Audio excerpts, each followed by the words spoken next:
What's cracking, everybody? James Koh, Ben Gretch here with you. Best Ball Live. We welcome you in. We're going to be drafting a team here, and the draft is underway. I always feel like, Ben, we just do this like by the skin of our teeth. We just jump into the draft real quick. And for those folks who have been watching us, look, we try different strategies every now and again. We're picking 1.8 in this particular draft. And we're changing it up a little bit. You know, in the weeks past, we had done two different teams. This time, I really want to just sit back and like soak in the knowledge that Ben Gretch is going to give people here. But Ben, we're going to draft a team together. We're picking 1.8. What's kind of your mentality when you're picking in this part of the draft? Well, yeah, I mean, it's interesting because in the early half of the first round, I think it's a lot easier, especially in the half PPR format in Underdog, to just be comfortable with a stud running back and build from there. Mm-hmm. We're right at that point where it starts to get a little bit interesting, whether we want to take an elite receiver or high end tight end. I don't know if Travis Kelce will be there, but yeah, I mean, I start thinking if zero RB can fall to me in these spots. I kind of like it. And for me personally, I'm just the running backs in the early portion of the draft, carry with them a lot of risk, in my opinion. If you look at all the guys, except for CMC, who is just an absolute stud. But I love drafting in this 1.8 spot because it allows me to actually take two elite wide receivers and kind of sort of go from there, you know? Yeah. I mean, it gets uncomfortable, certainly, but I'm a big fan of zero RB, especially when you hold steady and wait till pretty late for the running back and get through that running back dead zone. You can still survive at running back, and you can, especially with the way running back ADP is so high right now, you can build some real firepower at wide receiver and tight end and the other positions. All right, Ben, so what are we thinking here? We're a couple picks away, one pick away now. We really have our choice of wide receiver. Travis Kelce, I imagine, will be around for us there. I don't know. I don't ever see Travis Kelce go this early. Or sometimes you do, but it's rare. Yeah, and half point PPR, it's a little different in tight end premium formats. But I really like Stephon Diggs this year. I think, or we can go Kelce. I mean, I could go either way with it. But I think Diggs he's my wide receiver one right now. I think he's going to have a monster second season with the Bills. Was obviously phenomenal last year, led the league in catches and yards, and was on a new team. It took a little while to kind of gel, but him and Allen were really on the same page down the stretch. And I just think they build off that, and he's phenomenal this year. There's nothing about that, that situation where you're like, oh, there's going to be some regression. I don't see it. Yeah, they don't even use their running backs. They love to throw. Exactly. They use Allen's mobility as sort of a run-pass option if they need it. But especially down the stretch last year on key third downs, things like that, when he was getting outside the pocket, he started to learn Diggs' tendencies. Diggs sort of a freestyle route runner, really good route runner. And it just seemed like he was always finding Diggs for first downs and for key throws. I just feel like the targets, the catches, they're all going to be there in spades again this year. And potentially even bigger year than last year. All right, so now 3 picks away now. Picks here in the top of the second round, just flying off the board. Saw Calvin Ridley, Cam Akers go. For me, that is a big price tag for Cam Akers, and we can get into that in just a bit. But our pick is coming up. Ben, what are you thinking here? We start off the draft, I think, beautifully with Stephon Diggs. I love taking Stephon Diggs there at 1.8, but what are you thinking now?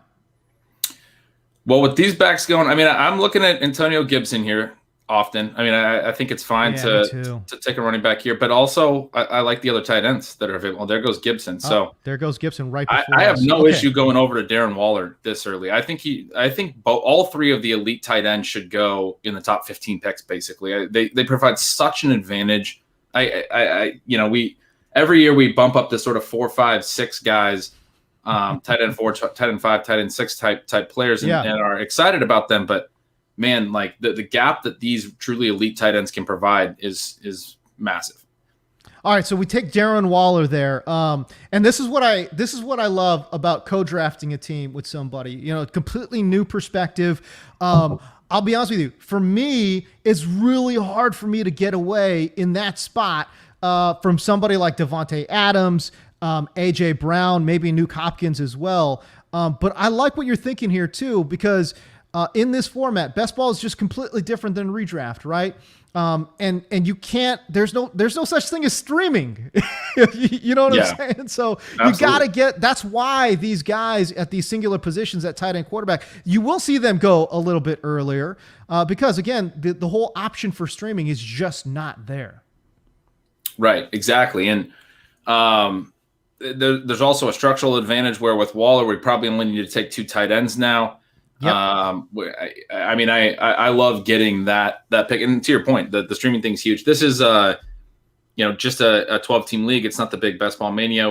I still think there's going to be plenty of upside in this roster as we start to build it out. But at the same time, I feel really comfortable with the points that we're going to get out of Diggs and Waller. I feel like we're going to gain a lot on the field in those spots.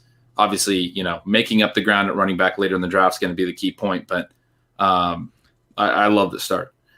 Well, I mean, here's the thing too. It's like, when you start off like this, you do have to have a few late round targets that you absolutely love and that you just feel like, okay, if I get those guys, this roster is going to look pretty good.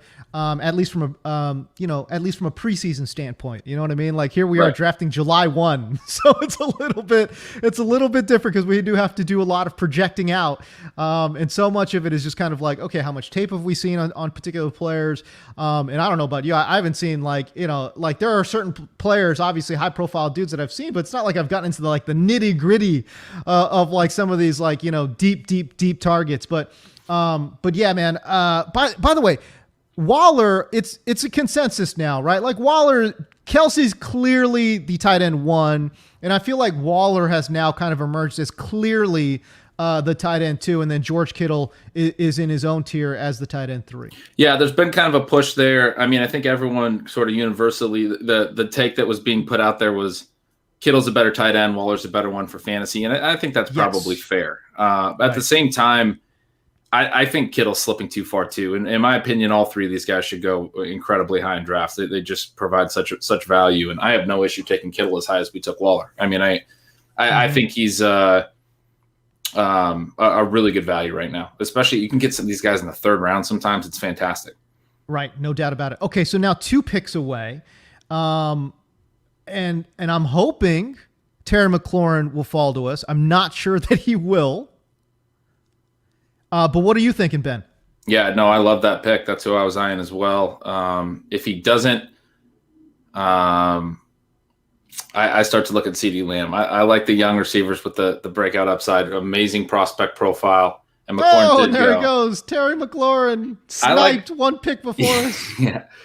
I like Lamb here. This guy, amazing prospect, was basically on par with Justin Jefferson last year until Dak went down. We're not sure on Dak's health, but assuming he's healthy, and it's tough to take him over Amari too. Obviously teammates, but to me, Lamb's the guy that has the massive ceiling to just be the sort of this like season defining player if he really breaks out in year 2. The one hesitation that I have on CeeDee Lamb is where he lines up on the field, and I know people are saying, well, why does that matter? Well, hey, listen. If you look at the number of times slot receivers, essentially become top 5 wideouts, it's pretty rare. And it's mostly because if you are that talented, they do kick you outside. I'm not saying CD can't kick outside. It's just that Michael Gallup can't play inside. You know what I'm saying? So because of that, Amari Cooper, they're going to sort of kind of mix and match. Like he plays inside, outside, but Gallup really, has kind of sort of embraced that outside receiver role. And CeeDee Lamb, as we saw last year, I think, something like 75% of his snaps came lined up inside. So that's the only hesitation. I agree with you. Fabulous player, unbelievable route runner, great separation all over the field.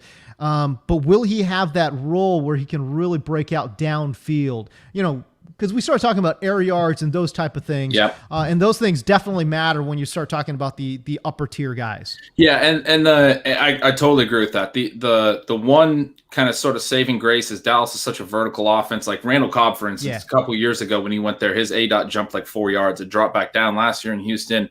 It was a career high, like 10 point something. which is close to league average for a receiver. He was getting downfield targets in that offense. So hopefully Dallas is, spread enough, vertical enough that we get those downfield CeeDee Lamb targets. Because I agree with everything you just said. The air yards, all of that is very, very important. All right, so to start off our draft, we're now 3 picks away, going to be 2 picks away pretty soon. Stephon Diggs, CeeDee Lamb, Darren Waller. Love the build so far, but I mean, I would imagine a lot of folks really like to build through 3 picks, but I don't know how invested you are on 0 RB, but is that what you're thinking here as we're 1 pick away? Yeah, I mean, this starts to get into the running back dead zone where the value gap between receivers and running backs is gonna widen, and so this is the point where you don't want to lose that advantage. For me right now, the pick's DJ Moore. We're on the clock. I love DJ Moore. Think what he did last year is a lot like what Stephon Diggs did in his last year in Minnesota, where they put him into this downfield role and he still excelled. Mm-hmm. He still was very efficient down the field. He's shown the ability to win at all depths. All we need is the coaching staff and the role and the situation to match the talent, because he can win at all depths. He can add yards after the catch. He showed last year he can be an efficient deep threat if needed. So at worst, you have a guy who's maybe not quite worth this price tag, but maybe he's like a 5th round pick value if he's still in that deep threat only role. But he wasn't like a massive bust. He just didn't really meet expectations last year. The upside is, hey, Curtis Samuel's not there anymore. He kicks inside a little bit more. He actually does get some balls closer to the line of scrimmage, and we get just what happened with Diggs in Buffalo. Obviously, probably not as massive as what happened with Diggs in Buffalo, because the offense won't be like the Bills' passing offense was last year. But just that ability to get targets at all depths and be that true number 1 would just be fantastic for Moore. 2 things with DJ Moore. First of all, again, keep in consideration best ball format, right? The reason DJ Moore was a bit of a disappointment last year was because, my God, he was wildly inconsistent, right? Some weeks he'd give you 20, other weeks he'd give you absolutely nothing, right? And in redraft, that's a problem because it's a weekly league. Well, in best ball, that's not the case, right? We just need those weeks where he pops off for 2 touchdowns, where he goes for 150 and a touch, right? Like, those are the weeks that you're building for. Those are the weeks where you absolutely need on your roster. And that's why DJ Moore as a wide receiver 3 looks very, very enticing. And oh, by the way, Ben, can I say this too? Let's be real. They have an upgrade at quarterback. Whatever you want to say about Sam Darnold, the dude can get the ball downfield. And plus, can we give the guy a little bit of grace, considering he had to basically go his young career with Adam Gase, and now goes to Matt Rule, Joe Brady. Talk about an upgrade for him. I think he is going to stabilize this offense. Yeah, talent-wise, all of it. Yeah. 100%. I mean, when you add a guy like DJ Moore, who creates yards after the catch, when you add Christian McCaffrey out of the backfield, whose yards per target are always really strong for a running back. Right. You got guys that are going to create yards for you after the catch that he didn't have with the Jets. And he also gets to play with the best receiver he really ever played with the Jets, and Robbie Anderson, who's now in Carolina. So he has way more talent around him I did their projection the other day. And for me, Darnold's efficiency went way up just because I couldn't project DJ Moore any less efficient because of the way he's efficient before and after the catch point. And I couldn't project Christian McCaffrey any less efficient because he's going to create yards after the catch. And those things are going to benefit Darnold. He's going to have his most efficient season in this offense. All right, we are 4 picks away. I totally bonked on this, but listen, we are giving away a Best Ball Mania 2 entry worth $25 for free. We're giving it away. How do you do it? I know we're getting a little late in the game here, but if you can guess our 5th round or our 6th round pick, we will put you into the drawing, and we will announce a winner later. Now, if there is no right pick, and again, we're coming up on it because we're a couple picks away, we'll revisit this idea a little bit later in the draft. But guess our 5th or 6th round pick, and you'll be entered into that Best Ball Mania 2 giveaway drawing. All right, so now back to the matter at hand, Ben. A couple picks away now, 1 pick away now. What are we thinking? Yeah, I want to keep pressing the wide receiver advantage. I love T. Higgins, and that's just another guy, another second-year receiver. Back in the day, it was third-year breakouts. These days, it's more like second-year breakouts. grabbing Sure. CeeDee Lamb and T. Higgins on the same roster, I think is just a lot of firepower for just one of those guys probably has a massive second-year breakout, if not both. So I feel great about that pick. Any consideration for somebody like Brandon Ayuk? Yeah, absolutely. I mean, same concept. Ayuk, for me, a little bit more concerned about the sort of the volume in the offense. Right. Both have sort of target competition, but we know the Bengals are going to throw a ton. Their pass rate over expectation before Burrow got hurt was very high. I think they were higher than expectation, even though their expectation was high because they were trailing.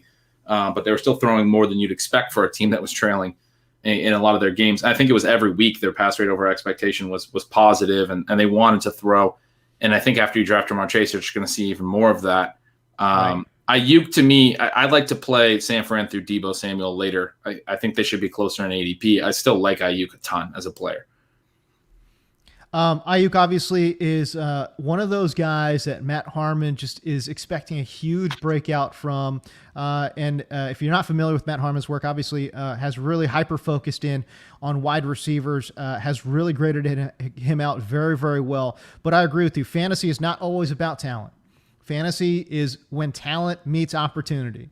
And will the volume be there? I thought T. Higgins certainly was a fabulous number 2 wide receiver, good in contested catch areas. And boy, people weren't really expecting very much out of T. Higgins at all last year, Ben. And I thought he performed admirably. Now you throw in Jamar Chase into that mix. Boy, I just feel like he's going to be off and cooking. Yeah, I mean, I think it's a rising tide situation for those guys. I think they're both going to be fantastic. All right, one pick away. What are we thinking?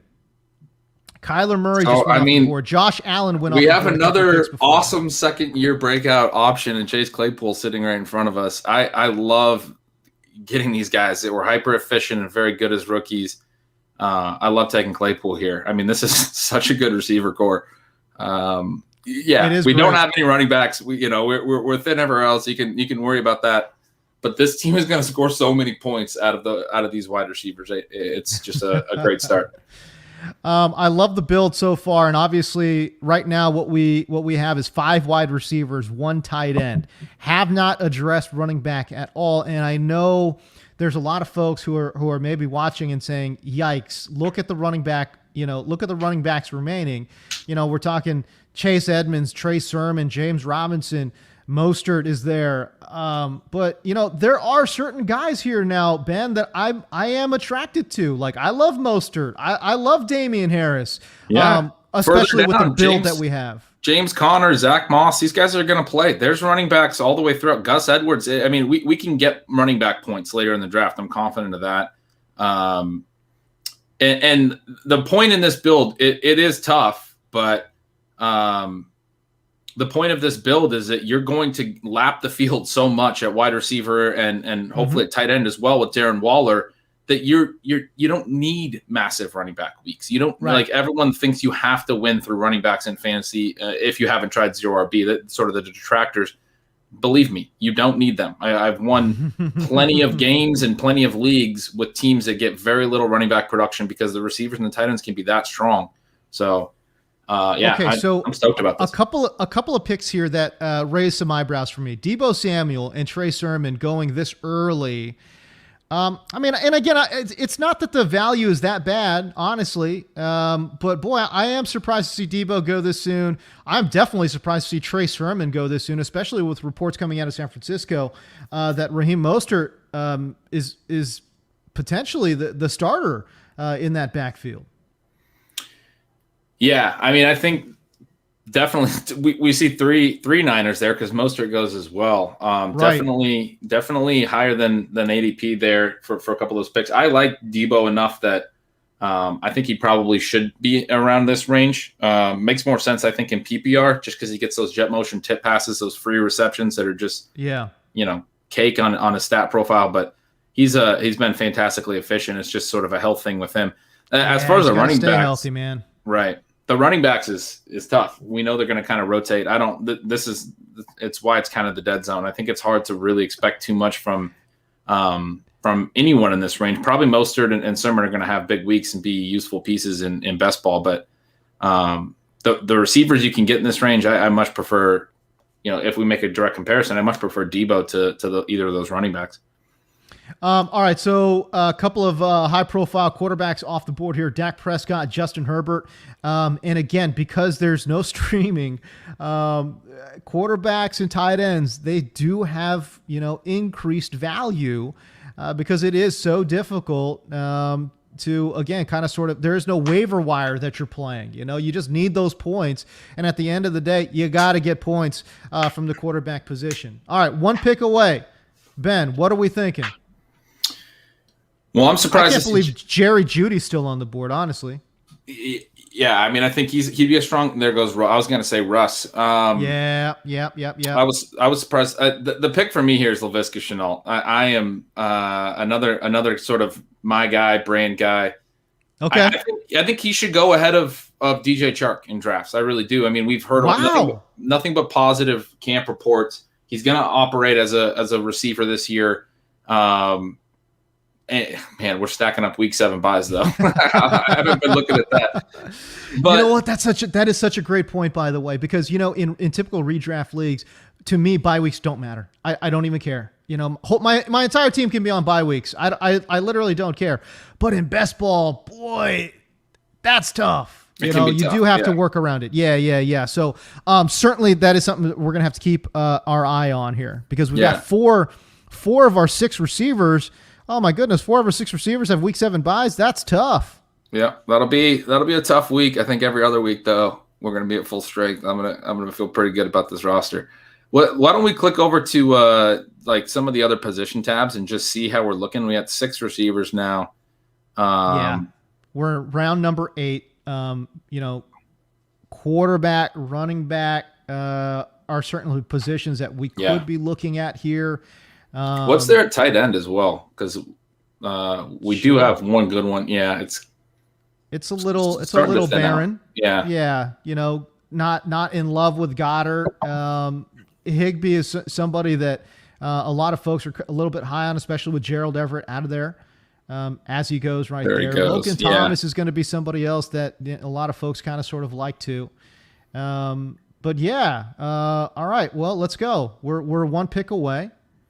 What are we thinking? Yeah, I'm thinking we can go RB here and start to build that out. I mean, it could be Connor, it could be Moss for me. I think both will play plenty and get usable weeks. Moss has that week 7 bye that we're already pretty stacked at receiver, so I don't really have an issue taking James Conner. I think he's going to play. It's not like an ideal RB1, but if he's in that Kenyon Drake role, I mean, I think we're going to get points, and that's at this point in the draft. That's sort of what we're hoping for. Well, I mean, again, when you're going 0 RB, and I know it looks a little dicey, and people say, "Oh my God, how can you run out there with James Conner as your RB1?"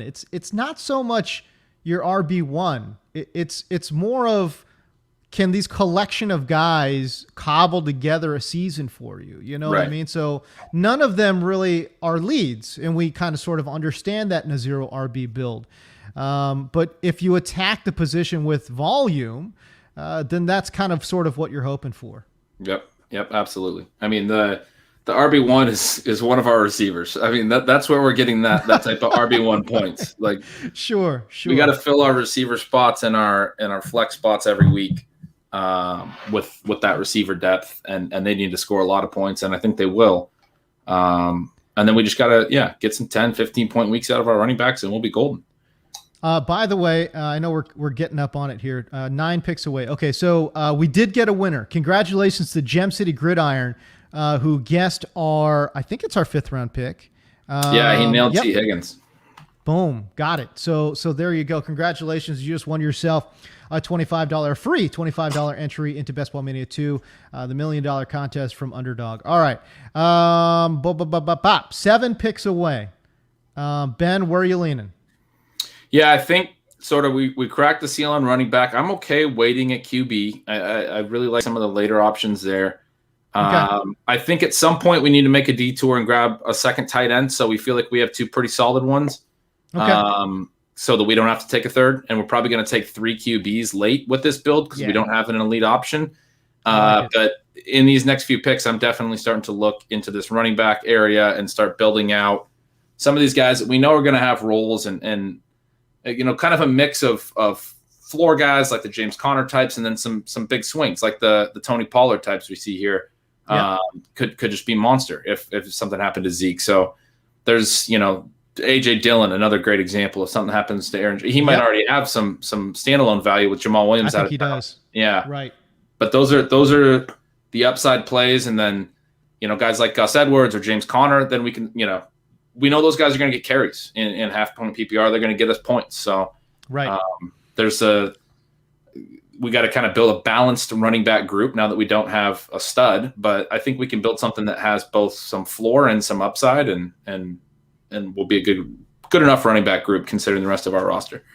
All right, what are we thinking? Here we are, round 9 on the clock. Tony Pollard, AJ Dillon, both available to us. I think Darrell Dillon Henderson is there because of that week 7 bye again. I've scared myself off of the week 7 bye. Dylan, I'm very excited about Dylan.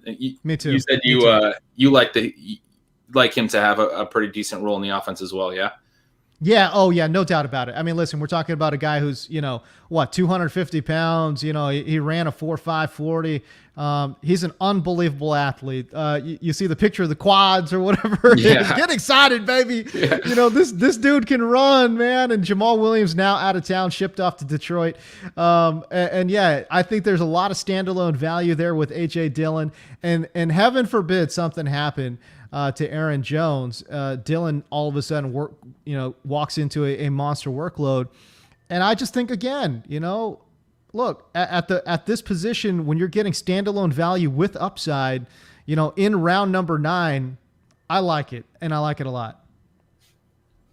Yeah, me too.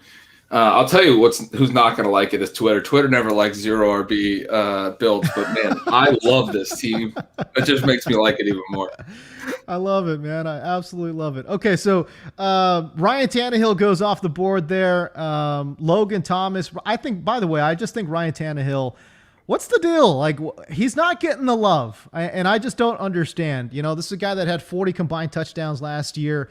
Gives you a pretty, an okay rushing floor too. Had 250 rushing yards last year. You add Julio Jones to them. What am I missing, Ben? What am I missing here? Like, why is Ryan Tannehill not getting more love? I'm with you. I don't think you're missing much. 9th round is, he's starting to get some love. I mean, that's not terrible, but true. Yeah, he should be right there in that next group after sort of the elite dual threat quarterbacks that the top 7 or 8 that we target in every draft. He should be in that next group for sure. All right, so we're one pick away. We're a pick away from maybe, and I know he's got that week 7 bye. But Tony Pollard is there. If you're looking at Noah Fant, potentially. I think Fant is really interesting at this point to get him here in the 10th round and then just lock up tight end. I feel great about Waller and Fant at this price tag. I'd love to get Pollard, but I'm fine taking Fant here and being done with tight end. I kind of agree with you. When you kind of look at what's left on the board, Gesicki, I think, is a good pass catching option, but I think it's going to be a crowded competition for targets. We don't know what's up with Tua. Is he the answer? Is he not the answer? And then, the only other, guy that you feel comfortable with is probably Robert Tonyan, who did it pretty well last year. But outside of that, I think that's a huge drop off between Tonyan and the rest of the guys. There's a lot of potential there. I mean, guys like Irv Smith, Gerald Everett in Seattle now, I'm pretty interested about those guys, interested in those guys. But man, to get Fant in the 10th feels like stealing a little bit. I mean, I think there's the upside potential and a little bit more security as well. Okay, so the other thing is we can pretty much ignore that position now. Yep. When you've got Waller and Fant, you're good. You know what I mean? Yep. And by the way, if you're not good, then something has gone horribly wrong with your team anyways. You know what I mean? So who cares? We've built such that we need them to be good. All right, so we are looking now at running back and quarterback. These are 2 positions that we can kind of sort of hyper focus in on if there is. And again, we've got 6 wide receivers. If there is another wide receiver, I think that there's still room for that too. Yeah, certainly. Yeah. I mean, I think we can mix in at least one or potentially 2 late round receivers, but Yeah. Especially with all those week 7 buys, we're probably going to need it. But Right, I think those would be a little bit more like flyers. We need obviously the 3 pick. How many picks do we have left? We need 3 QBs still. We got to look there at some point, and at least 3 more running backs. Right. Oh, at least we would be doing something horribly wrong if we did not get another 3 running backs. Yeah. That gives us 6 more picks. Yeah. We just took a pick in 10, so we have 8 more picks. All right, so at least 3 running backs, 3 QBs. We have 2 more picks after that. I think maybe another running back, at least 1 more receiver as well. When I see this build is what I'm thinking. Yes. And then that last one, I think we could do 5 RBs and just it would be sketchy, but and get up to 8 receivers. But we got to kind of see. Okay, so now here we are. We're 7 picks away. Some pretty good quarterbacks still on the board here. I know everyone's kind of sort of shying away from Aaron Rodgers, and for good reason. I understand. Like there's a non 0% chance that he misses significant games, right? Yep. Just on the holdout or whatever, or even if he does the old Jalen Ramsey, hey, my hamstring hurts deal. You know what I'm saying? Yep. By the way, we're totally getting off topic here. We're 5 picks away, but it's like, what? Like, if you're a football player, like, why don't you, like, why are you holding out? Like, I would never hold out. I'd just be like, hey, listen, my back is really tight. I really just can't get out there. Your MRI's clean. Look, I mean, I can't tell you. I don't know what to say. I can't throw a football. Why don't people do? I don't get it. Like, use the rules to your advantage. Anyways, whatever. Neither here nor there. Okay. 3 picks. Let's look at the running backs real quick. Let's just see who's hanging out there. A couple that I like just went in Pollard and Darrell Henderson right behind him. Yeah. I absolutely love Darrell Henderson this year. And golly, I'd love to kind of, I wish we could have got him somewhere on the squad, but that's okay. Alexander Mattison is somebody who obviously doesn't have a ton of standalone value, but does present a lot of upside. Should something happen, but we are on the clock, Ben. What are you thinking? I'm thinking Nyheim Hines, even though it is half point PPR, he kind of has that spike week potential. He's got 4.3 speed. He's had a couple games where he's strung together multiple touchdowns.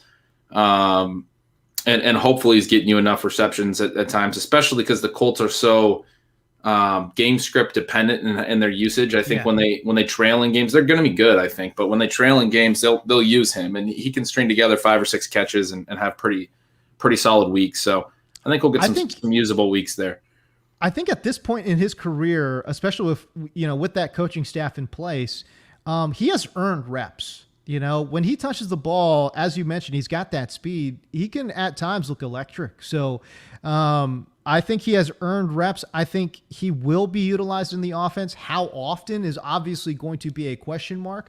But, again, we're looking for players with, spike week potential. And I think certainly Nyheim Hines is that guy.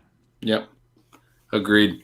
We have not taken a quarterback yet either. How are the quarterbacks? We have not. If we're looking at just quarterbacks, Ryan Fitzpatrick is there, which I love. Justin Fields with the rushing ability is there, even though he's not going to play at least week 1. I don't know. Oh, he just went. That was I wanted to take him. There's a lot of upside to that pick, I think. Yeah, absolutely. But I think going back to running back, I think Tevin Coleman was there, and why can't he be the lead back for the Jets? I mean, I think that's certainly a possibility. There's a familiarity there, certainly with the coaching staff, with the San Francisco coaching staff. He's been a trap many times before. I don't love it, but in the 12th round, it's not a bad pick. Right. There's potential there for sure. Let me queue up some guys here that again, when you start getting this late in the draft, guys start flying off the board. By the way, it's just a general tip. It's hard to find guys sometimes when you're kind of under the gun. So if there are players that you're thinking about. Yeah, I think Madison was a great call. Any of these pass catching backs would probably be fine. I like Gio Bernard with how bad Rojo and Fournette were in the passing game last year. I like him to catch quite a few passes.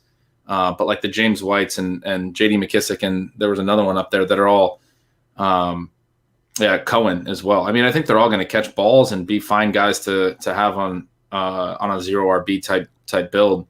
If you're looking for just straight handcuff upside, right? Like Alexander Madison and Chuba seem like the guys, yep. right? Chuba. Yep. That's the other one I was going to say. Keep scrolling down. Is there any more handcuffs? Yeah. I mean, a couple of these guys, Darrington Evans, Ramondre Stevenson, they have certainly some potential. They're a little thinner, I think, as far as picks. Yeah. I want to wait a little later in the draft to make those picks, but I don't think they're terrible plays either. Well, it is interesting. Javian Hawkins is an interesting. I mean, we don't know what Atlanta's going to do, but like for the last round, no idea. Yeah, absolutely. All right, so we've got our guys queued up. 9 picks away. I imagine one of these guys will certainly be there. Yeah, we can how take a look about at QBs quarterback too? Yeah. Well, what are we thinking? Baker Mayfield is interesting. Ryan Fitzpatrick is certainly a guy that a lot of folks like. And Danny Dimes, good old just Danny Dimes out there. Not a great real life quarterback by any stretch of the imagination. But in fantasy, if you're looking for spike weeks, the guy can run it a little. Yeah, I think Fitzpatrick just went. My top pick here would probably be Tua up at the top. I mean, they've added so many weapons around him. Was obviously a phenomenal prospect. Wasn't great last year, but was coming off that hip injury. I think this offense is going to be better. I think he's going to have some spike weeks with Will Fuller and Jalen Waddle there to make big plays on top of Devontae Parker. They returned pretty much everyone else that were his big targets last year, and then they add right. two new big talents. So he'd be my top one here, but I think Baker, any of these guys are solid. On the comeback, I'm looking at Zach Wilson too. I mean, I think he's a little overlooked. I think the Jets could be better. So that's a couple guys that I think certainly have some upside. I know that Jameis Winston and Taysom Hill go way late, but I don't know. I'm of the mindset that I just don't think either one of them are draftable at this point. I don't think Jameis is. I guess I'm just confused. We're 3 picks away, but I'm just confused. Like, what he does well is not what Sean Payton has drawn up in his playbook, So it seems like a very odd schematic talent fit to me. I'm not even saying Jameis is the worst quarterback in the world. He's not. It's just what he likes to do is go bombs away. And that's not what they do there in New Orleans. So I'm a little bit confused. Yeah, but man, that offense is good. There's playmakers. It's in a dome. I can see that it's a risky bet if he doesn't play a ton, and I think they might mix it up at times. Yeah, right. I think we got to go Madison here. I like these QBs, but man, like we can.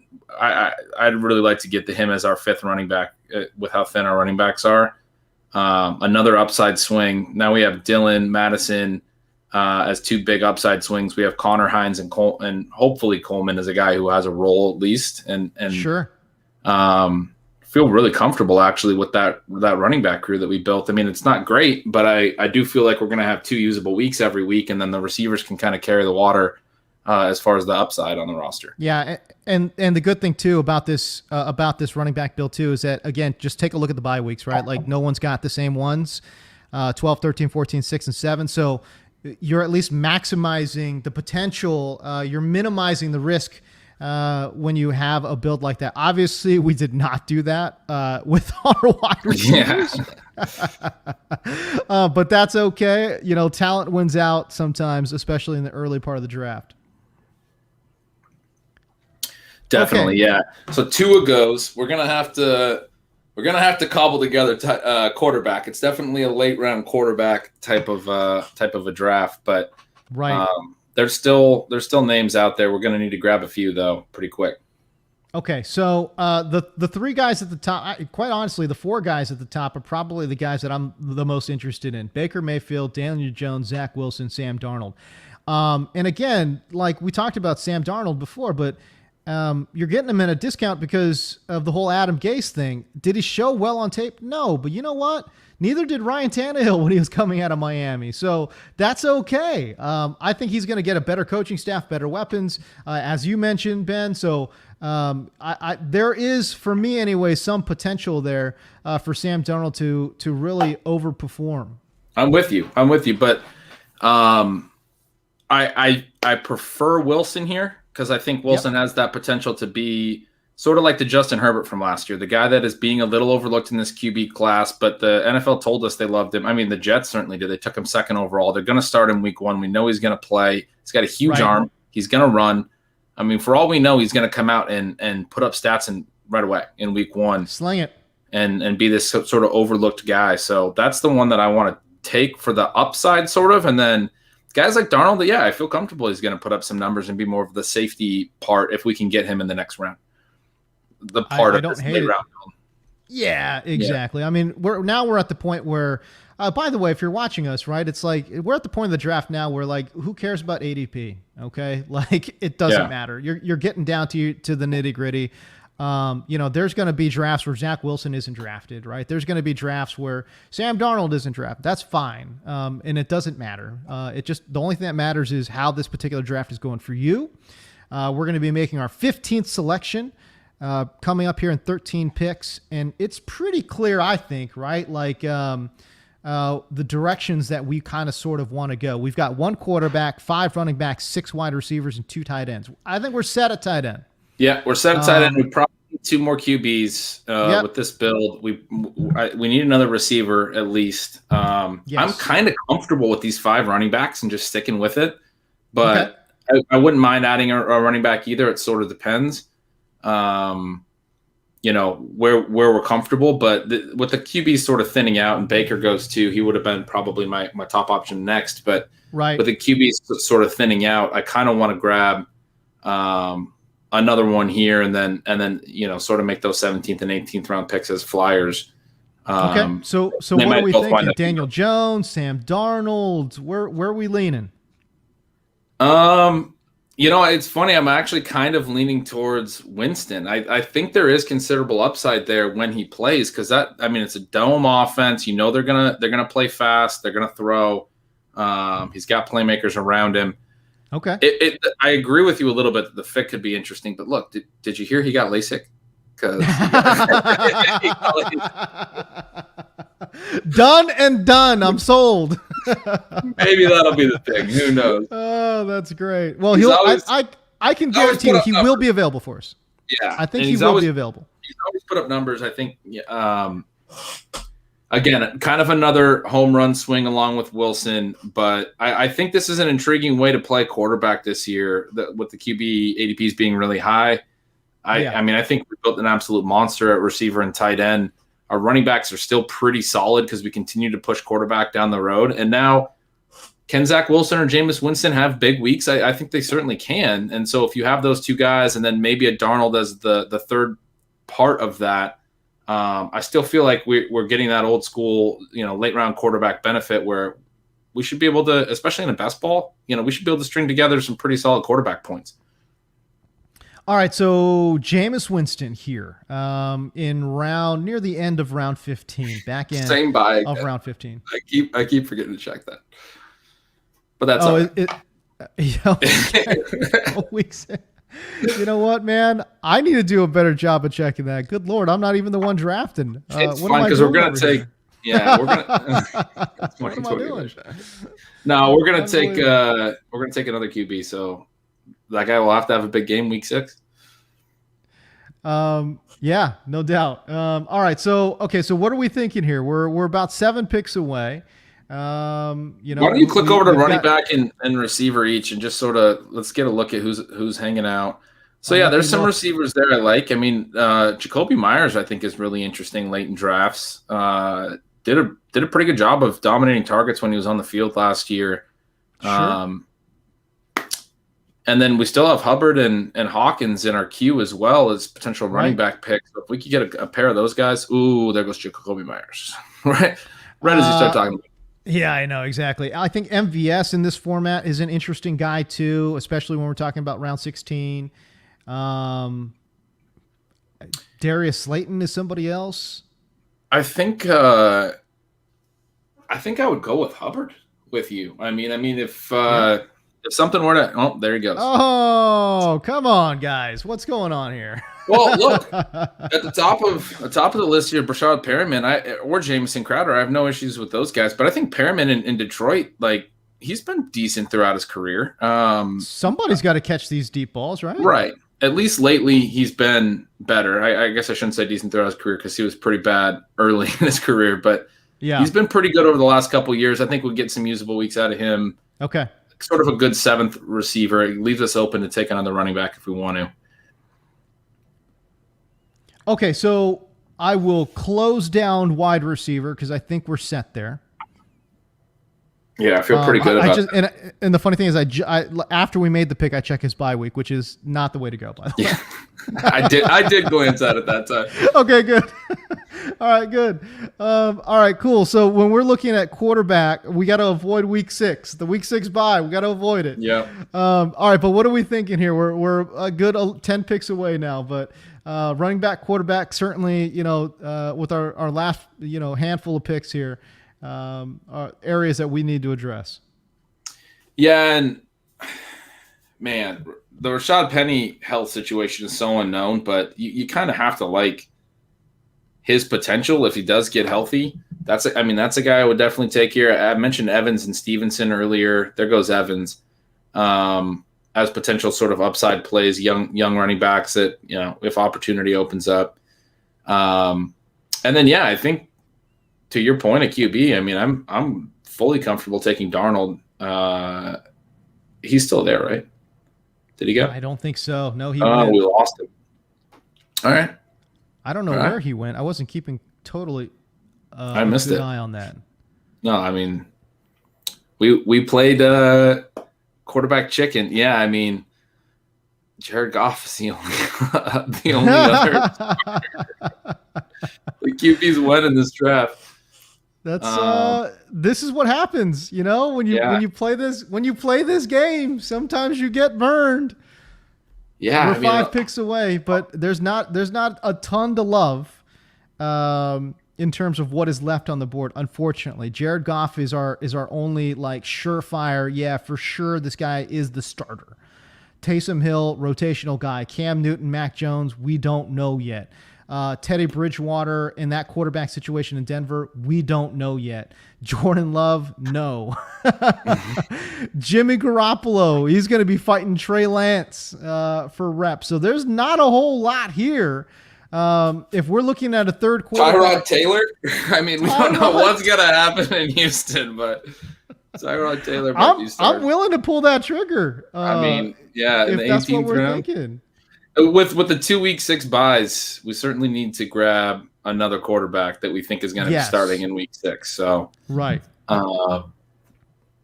Jordan Love. More QBs have gone in this draft than I typically see. Usually there's a little bit of room here in the 17th, 18th round to grab some starters, but some wiggle room, but not a whole lot here today.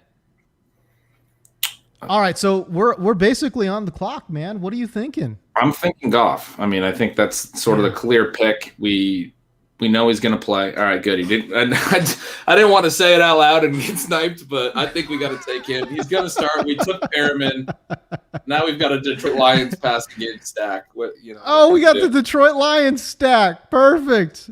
Jared Goff is about the least sexy quarterback you can ever stack have. In all of the least you stack in all of fantasy. And the least sexy stack to go along with it. It's not ideal. No, it is not. So what do we have at running back? All right, so at running back, all right, let's take a look. Who's available? Yeah.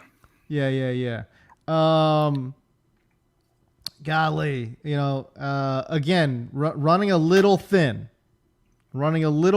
as you would imagine. Yep. In the 18th, as we enter the 18th round here. Who's available at receiver? I know we're already pretty deep there, but kind of sexy. I kind of like what you're thinking here, maybe. Yeah, our 5 running backs, they're not great, but I feel okay about them, to be honest. I think you can get away with 5 running backs in best ball. But our top end receivers are so good, it does feel kind of like a wasted pick to grab another receiver. Yeah, just because when will any of these guys remaining, whether you believe in Amari Rodgers or not, whether you think Deshaun Jackson's got some pop weeks in him, which I think he does. How many times will they be able to crack the starting lineup when you're looking at Diggs and Lamb and DJ Moore, Claypool, LaVisca. That is a tough starting roster to crack right there. Yeah, so I think we got to go running back. Ramondre Stevenson went. That was the guy that I was going to say. So I think Damian Williams is vaguely interesting at this point. A few of these guys are. Samaje Perine was okay last year with Joe Mixon out. No one's drafting a second Cincinnati running back. I just did their projection today as well, and I feel pretty comfortable that he would be their number 2. I mean, they have Trevion Williams as well, and but he's more of that scat back type guy. You know, Perine he's a little bit of a wrecking ball. And if I'm 100% honest, people who know me from back in the day, like, I had this weird, love affair, infatuation with Samaje. Like, I don't know what it was. It's destiny. That's our perfect 18th round pick. He's your guy. If Mixon misses time, and as much as people really love Mixon's potential for a workhorse role, he's always had trouble staying on the field. If he misses time, Perine's going to have usable weeks. Yes, he is. Yes, he is. All right, that's our draft, man. That's our draft. Let's take a look at what we did. All right, so early on, obviously, we just go heavy into wide receiver. I'm just watching some of these last picks kind of come off the board. And it is always so interesting, like who are the flyer guys are going to be.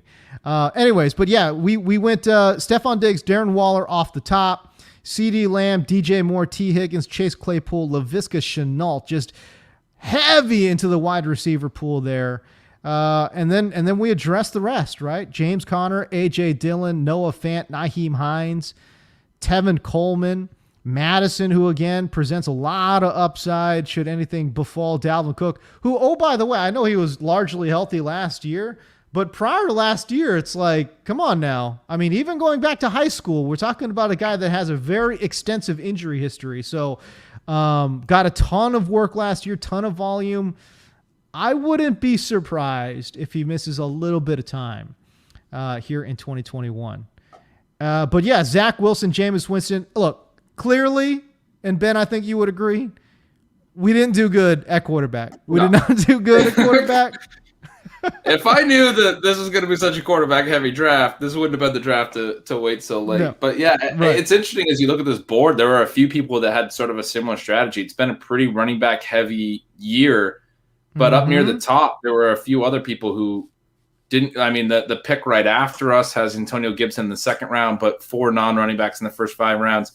The pick right before us doesn't take a running back until round 5. So both of those were sort of modifications of 0 running back and fairly similar, which led to people doing more late round quarterback and sort of on the same track that we were on.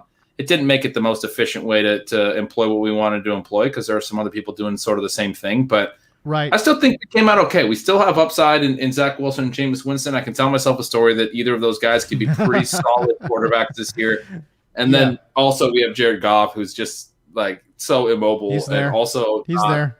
A very efficient passer. And God, he's not a good guy to have in fantasy football, but we needed a starting quarterback. I mean, that's the problem, It's like, golly, some of these quarterbacks, man. I was with you on Darnold. Maybe we were talking about him a little too much. Someone was watching the stream and scooped him up because usually he sits there. I agree with you. Look, here's the problem, right? Like, let's go to round 12. Okay, we're thinking Justin Fields. He gets sniped. Yep. That changes our draft look considerably. Yeah. Like, replace Tevin Coleman with Justin Fields right there, and I love this roster. Yeah, and then I think we go Wilson, and then instead of Winston, we probably take Darnold because at that point you have the 2 upside guys in Fields and Wilson, and you're probably just more comfortable with Darnold instead of Winston as sort of the safety third quarterback. That would have probably been our 3 QBs, and I would love a Fields, Wilson, Darnold quarterback trio. I mean, I think that has considerable upside and has some safety to it. Wilson's going to play the 16 games. You have 2 quarterbacks that are the 17 games. You have 2 that are going to probably play all 17 games in Darnold and Wilson. And Fields is along with Wilson, both have a ton of upside. So, that would have been a really fun quarterback trio. Yeah, that would have been it. And isn't it interesting too, Ben, like how one pick can change your entire draft? Yep. You know what I mean? If we land into Justin Fields right there, like you said, the cascade effect of ending up with Justin Fields, Wilson, and then Sam Darnold, boy, this roster build is looking way different. The next round, I didn't expect Madison to make it there at 1308. He did, so we went running back again. But if he goes, which I would have anticipated, and if you look at the 1, 2, 3, 4, 5, 6, 7, 8, 9, 10, 11 picks before, there wasn't a single running back taken. Mm-hmm. So that's what kind of pushed Madison all the way back around to us. But if he goes, then we were going to take Tua. And I would have been really comfortable with a Tua Zach Wilson 1-2 punch as well. But as it stands, our quarterbacks, we got bit a little bit playing quarterback chicken. I still think this team can be better than it looks on paper. I think it's a very good team. Unfortunately, it is extremely difficult to win without elite quarterback play. And again, we're trying to cobble it together. I just don't know if we've got enough, Hey, Jameis got LASIK. We've got enough. I don't know if you heard. Sold. I'm sold. But I just don't know if we've got enough horses in the stable to carry this team, man. But I will say, it's going to be, it will be interesting. But look, hey, listen, in best ball, and again, you're first or you're last. So, hell, even if this team ends up, second or last, who cares? It's like you're writing these lottery tickets and you're hoping one cashes. It's all good. But hey, can we take the time and break down some of the other drafts that we've got going on? And by the way, our guy Sal Pal on the backboards there, fly up that info again in terms of the promotion, because I just think it's what a deal it is. If you deposit $10 in a new Underdog Fantasy account, you're going to get that 4 Pro sub. You're going to get 25 Underdog bucks. All you got to do is use that promo code BBL. And look, clearly it pays for itself, man. Like, what are you doing? Just deposit $10 into a new Underdog Fantasy account. Use that promo code BBL. And by the way, if anyone's watching on the 4for4 account, if you guys would follow me on my YouTube page at James Koh, it would be very much appreciated. Got a lot of content coming out on that channel as we get a little closer to draft season and the season start as well. But Ben, take a look at some of these other teams and tell me where you feel like, okay, this guy had a very strong team. This guy may have maybe not so strong. Yeah, go ahead and expand that draft board if you don't mind, so we can see. Oh no, that's not how that works. No. Actually, but we can change this up. Give me 1 second. I wanted to see a little later. I saw a couple teams there that were interesting. Wanted to see sort of how the rest of their drafts played out.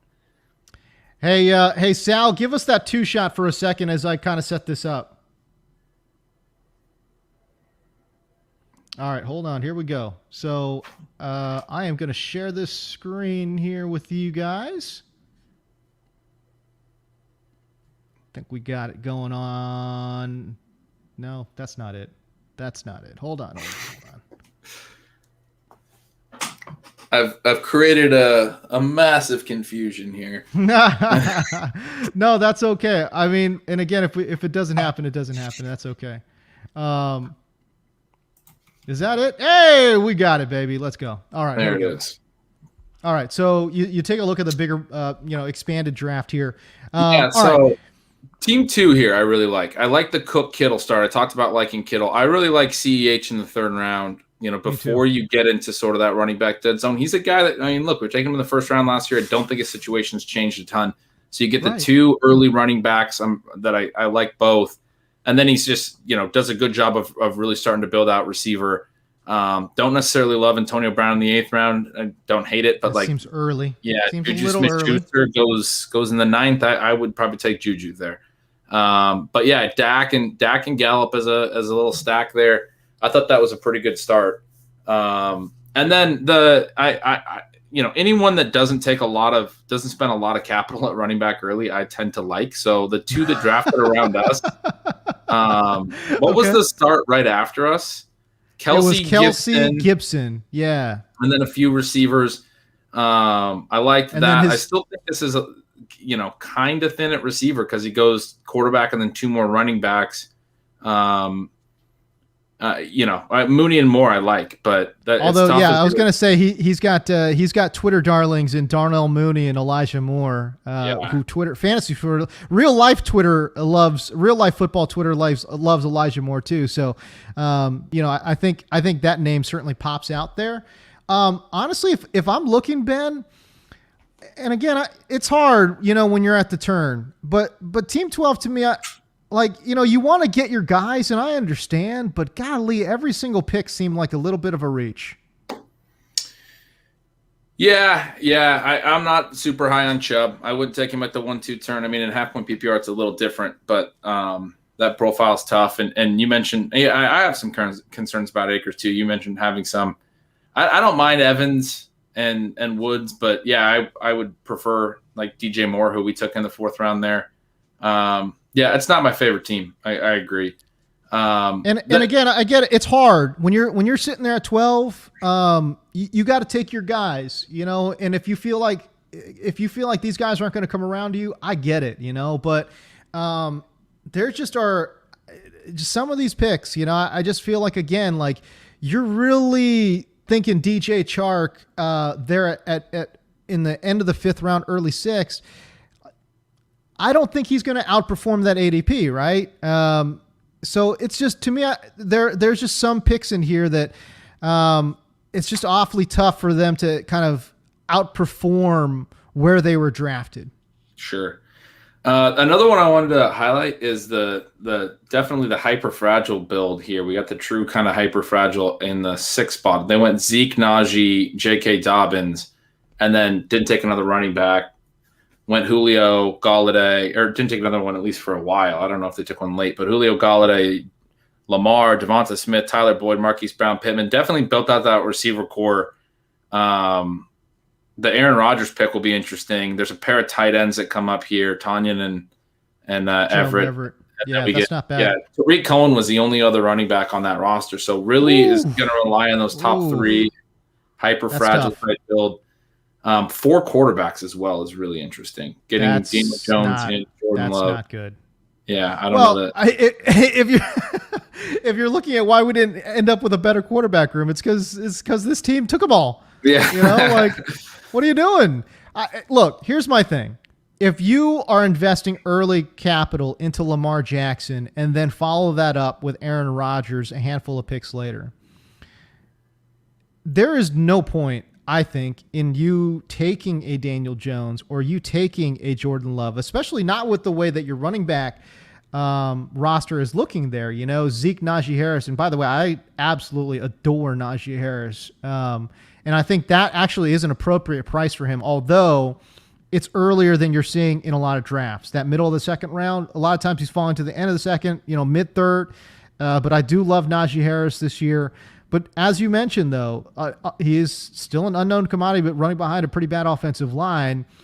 J.K. Dobbins and your only other running back is Tariq Cohen. Boy, oh boy, you have to completely ignore quarterback and just address and hammer running back at that point. I don't know. That's as you mentioned, that's tough. That's a tough build for me. Yeah, I totally agree on the Daniel Jones and Jordan Love points. I mean, if you're going to make the Rodgers pick, you can't take Love. Like if you need Love, then you're kind of in a bad spot that you took Rodgers in the 11th round. Right. When you take these types of moves, you got to realize you're one of 12 people in the league. You're trying to win the league. And so you're already starting with an 8.3% chance or whatever it is. You're trying to make picks that increase that chance. If you take the Rodgers pick, you're saying Rodgers is going to play. If not the whole season, a lot of the season. And that's how my 8.3% is going to go up because I'm going to get really good value there. How you sort of ruin that pick is when you then play it like you don't know if Rodgers is going to play, and you take a Daniel Jones and you take a Jordan Love because now there's really no point to. I mean, the only reason I would take Jordan Love is if I was playing it as if Rodgers wasn't going to play, in which case it would be a roster that didn't have Rodgers. That's exactly obviously. right. Yeah, that's exactly right. So a couple of struggling, or at least curious builds, there, I think that kind of sort of, jump out to me. I got to be honest with you. It's interesting drafting with somebody else. And what I love about it too, it's like I get a different perspective and a completely different team. Like, Underdog does a good job of sending you these exposure reports or whatever it is, I guarantee you my exposure report on this one is going to look completely different than my exposure on different players in different drafts, So I really I like doing it this way. It was a lot of fun, Ben. And certainly I learned a lot just kind of sort of sitting back and listening to you and getting your takes on some of these players, man. Well, I appreciate it, man. This was a blast. I hope the Zero RB team comes through big all season. These quarterbacks and these running backs that aren't quite as good as we were hoping for. But listen, man.